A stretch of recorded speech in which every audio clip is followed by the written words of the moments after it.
Márcia Gaudiano Sampaio, eu sou infectologista pediátrica e nós vamos conversar hoje sobre sífilis congênita. Então, a sífilis é uma doença que data do século XV, com diagnóstico e tratamento efetivo há várias décadas, e que não mudou, mas ainda hoje é um importante problema de saúde pública no nosso meio, não só no Brasil, mas em todo o mundo, principalmente em países em desenvolvimento. Ela vem refletir, na verdade, a sífilis na criança reflete a sífilis no adulto, na mulher em idade fértil. Então, ela demonstra, em caso de sífilis congênita, a gente até chama em epidemiologia que é um evento sentinela, porque vem demonstrar falhas em vários níveis de atenção à saúde desse indivíduo. Então, em 2010, a OPAS, Organização Pan-Americana de Saúde, junto com a Unicef, propôs uma meta de eliminação da sífilis congênita como um problema de saúde pública. E essa meta era para ser atingida em 2015, onde se teria uma incidência de meio caso para 1.000 nascidos vivos. A gente observa que ainda hoje a realidade brasileira ainda está distante dessa meta. A Organização Mundial de Saúde, ela estima 12 milhões de pessoas infectadas por ano, com o treponema pálido no mundo, sendo que do total de gestantes no mundo, 10 a 15% são infectadas pelo treponema. E a evolução dessas gestações ocorre da seguinte forma: metade evolui para abortamento ou morte perinatal, 1/4 para baixo peso ou prematuridade e 1/4 para crianças que nascem com a doença.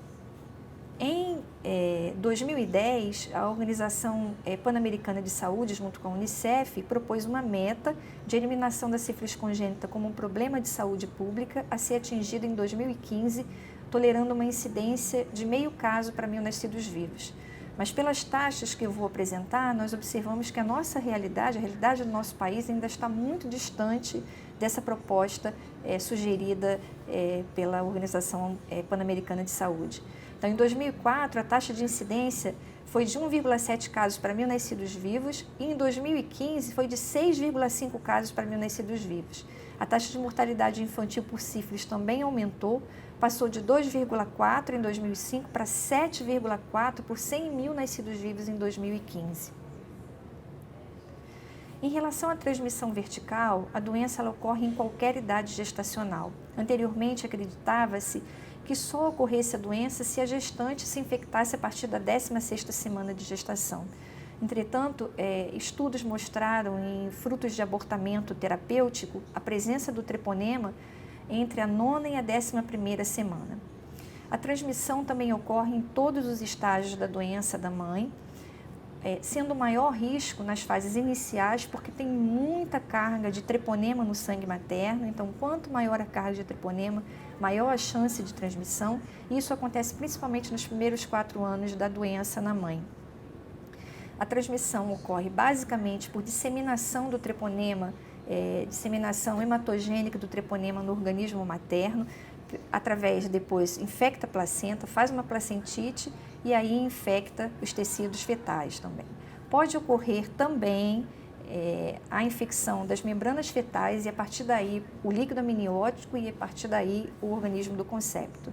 Ou através da lesão da sífilis no canal vaginal e durante a passagem, durante o parto do neném, e se houver lesões de sífilis na mama, mas o aleitamento materno não transmite sífilis, portanto, ele não é contraindicado em mulheres que têm sífilis. Então, como eu falei, quanto mais precoce é a fase da doença na mãe, maior é a taxa de transmissão. Então, na fase primária, que é caracterizada pela presença da lesão, que a gente chama de cancro, a lesão que geralmente passa despercebida, que pode ficar próximo ao cérvix uterino e aí os médicos não observam, é uma lesão em que a taxa de transmissão nessa fase é muito maior. Então, a primária e a secundária, a taxa de transmissão chega a quase 100%. À medida em que vai evoluindo a doença nas próximas fases mais tardias, essa taxa de transmissão diminui, mas sempre é possível transmitir para o concepto. Em relação ao diagnóstico, basicamente o diagnóstico é feito por sorologias. Então, na fase primária, onde tem esse cancro genital, as sorologias, né, principalmente as não treponêmicas, elas podem ser negativas em até 25%. Então, pode dar um falso negativo. Na fase secundária, que é uma fase onde a gente chama, em que a sífilis entra como diagnóstico diferencial de várias outras doenças, como o grande imitador, onde se tem alterações cutâneas, como racho maculopapular, como, por exemplo, acometimento do sistema retículo endotelial, como hepatosplenomegalia, linfadenomegalia, artralgia, mialgia. Nesse secundarismo é grande a quantidade de treponema no organismo materno e a taxa de transmissão é maior, e as sorologias são positivas em quase 100%, a sorologia dos testes, na verdade, os testes não treponêmicos. Então, a sífilis latente, ela é caracterizada por ausência de manifestações clínicas, mas os testes sorológicos são positivos. Então, isso é importante porque a maioria das grávidas chega no pré-natal sem manifestação clínica. Então, se não for feita a triagem sorológica dessa gestante, não vai fazer o diagnóstico. Então, é preciso se triar essa gestante. Então, na fase de latência precoce, né, que a gente conceitua a infecção até 1 ano, né, da infecção, os títulos dos testes não treponêmicos são baixos. E na latência tardia, seria aquela pessoa que tem a infecção há mais de 1 ano ou uma infecção de duração ignorada, os testes não treponêmicos também têm o título baixo, tendendo até a negativar. Na sífilis, após a latência, 30% a 40% dos pacientes não tratados podem evoluir para sífilis terciária, que é caracterizada pela presença de lesões gomatosas, do acometimento cardiovascular e até acometimento neurológico. Nessa fase, a gente observa que mesmo a gestante que se encontra nessa fase e que apresenta baixa espiroquitenemia e que tem até os títulos nos testes não treponêmicos baixos ou negativos, ela ainda pode transmitir em 6% a quase 14% para o seu concepto. Por isso que eu disse no início que a sífilis ela é transmitida independente do estágio da doença materna, sendo mais comum nos estágios iniciais. Então, em relação ao diagnóstico, a gente divide os testes. Basicamente, o diagnóstico, como eu já falei, é por teste sorológico, em testes não treponêmicos e testes treponêmicos. Os testes não treponêmicos são aqueles em que a resposta imunológica ela ocorre por uma reação secundária, uma reação tecidual pela lesão do próprio treponema. Ele não é específico para antígenos do treponema. Então, um conceito que eu queria que ficasse é o que é cicatriz sorológica. Muitas gestantes chegam ao pré-natal por apresentarem títulos de VDRL de testes não treponêmicos baixos, se encara como se ela tivesse cicatriz sorológica, ou seja, foi uma doença que teve e não tem mais. Mas qual é o significado mesmo de um título baixo? Esse título pode estar baixo porque ele ainda vai subir, ele está ascendendo e é uma doença ativa. Ele pode estar declinando depois do tratamento, ou pode estar, como eu já falei, numa sífilis latente tardia, em que tem uma taxa de transmissão de até 30%. Então, a cicatriz sorológica ela só pode ser dita isso é cicatriz em testes não treponêmicos persistentemente reagentes, geralmente em baixas titulações, em pessoas que foram adequadamente tratadas. Então, eu posso dizer que aquilo é uma cicatriz sorológica. Em relação aos testes não treponêmicos, eles são de baixo custo, eles servem como triagem e para monitorizar o diagnóstico, o tratamento. Por quê? Porque eles podem ser quantitativos ou qualitativos.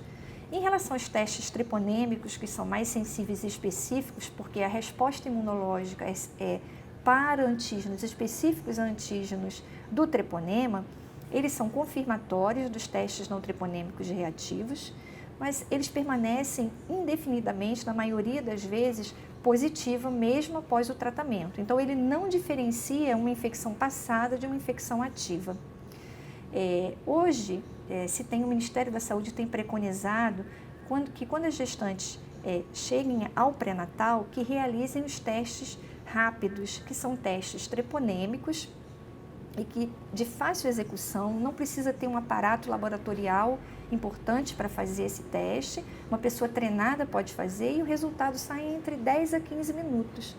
E se a gestante for positiva, então, a única contraindicação, na verdade, de se realizar esse teste naquelas pessoas que já tiveram sífilis e que foram tratadas anteriormente, porque o teste fica positivo indefinidamente. Então, em relação ao diagnóstico do neném, é um diagnóstico difícil, o diagnóstico preciso de sífilis, ele é difícil. Por quê? A maioria dos nenéns nascem sem sintomas, então eles são assintomáticos. Por isso é fundamental a identificação das gestantes infectadas. É a partir da gestante que a gente vai abordar o bebê. Então, nenhuma mulher pode ter alta da maternidade sem que se tenha o resultado do seu teste treponêmico ou não treponêmico. Então, principalmente o teste não treponêmico. Então, o diagnóstico do bebê é feito através da avaliação clínico-epidemiológica da mãe, avaliação clínica laboratorial e de estudos de imagem da criança. Então, como eu já falei, o diagnóstico é por base sorológica, porque o treponema pálido é uma bactéria que não pode ser culturada em vivo.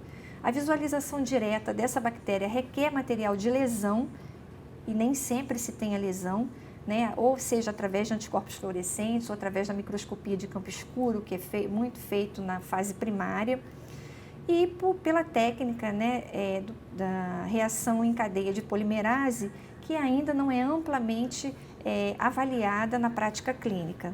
É importante para o diagnóstico da criança realizar o VDRL sérico, amostra de sangue periférico e não de cordão, porque pode ter falso positivo ou falso negativo, um hemograma, raio-x de ossos longos, punção lombar, né, para avaliação licórica e solicitar a celularidade, nível de proteína e o VDRL no líquor. E outras avaliações, se forem necessárias, como solicitação de aminotransferases, de bilirrubina. Importante também notificar, porque a sífilis congênita é de notificação compulsória, e fazer a investigação de todos os casos que forem detectados, incluindo natimorto e aborto.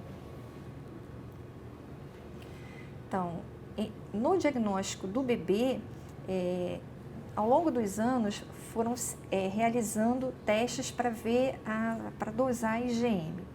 A IgM, na verdade, quando ela é positiva, quando ela está presente, ela significa que foi uma reação do bebê, porque ela é uma macromolécula, ela não passa placenta, diferente da IgG. Só que ao longo do tempo, os testes que dosam IgM, eles mostraram uma baixa sensibilidade e especificidade, não sendo muito útil no diagnóstico do bebê. Então, o que nós temos? Nós temos um VDRL, muitas das vezes um bebê assintomático, com VDRL em baixos títulos positivos. Esse VDRL, ele pode significar a presença de IgG materna, e não que o bebê tenha a infecção, tenha o treponema, e simplesmente que houve passagem transplacentária da IgG materna, né, dificultando, como eu já falei, o diagnóstico no bebê. Existe a presença em mais de 90% desses bebês infectados do fator reumatoide, que é uma IgM do bebê anti-IgG materna e que pode dar um falso positivo também. Só para mostrar o desempenho dos testes no diagnóstico de sífilis congênita, nos testes para dosagem de IgM, então tem baixa sensibilidade.